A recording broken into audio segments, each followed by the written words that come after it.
programmation. Un des bonheurs de l'Alliance française, c'est qu'on a beaucoup de marge de manœuvre, on est très libre sur nos choix, on nous impose pas une ligne, une programmation, je dirais fixe de Paris. On peut s'adapter à la fois aux demandes locales. On est un petit peu contraint de respecter quand même, enfin pas de respecter, mais nous adapter aux intérêts de la population locale, de nos partenaires culturels. Donc dans nos choix de programmation, on doit prendre en compte un petit peu ce que souhaitent nos partenaires. On ne peut pas non plus faire tout ce qu'on voudrait. Sur les choix contemporains,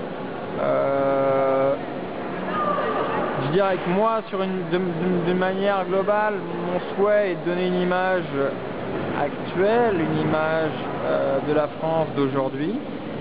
Donc tous les choix artistiques sont orientés vers, je dirais, ce leitmotiv qui est de pas forcément aller dans les stéréotypes de la France. On a toujours là-bas les stéréotypes de la France, du romantisme, de la France de la Tour Eiffel, de Robert Doisneau, de cette France un petit peu qui existe mais qui n'est pas forcément la France de 2008-2009.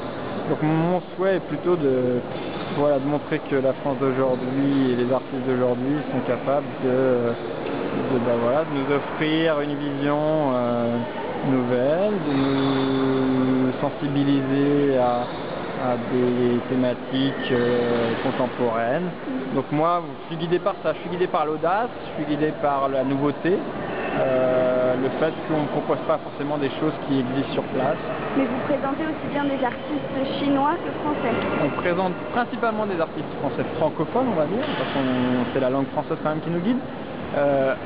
Parfois on présente des artistes chinois, notamment je dirais dans l'esprit de rencontre, c'est-à-dire que s'il y a un événement avec un artiste français, un conférencier, un peintre qui vient, on va essayer de stimuler des rencontres et de faire appel aux artistes locaux, aux viviers locales pour créer des ponts, créer des liens et je dirais mettre en parallèle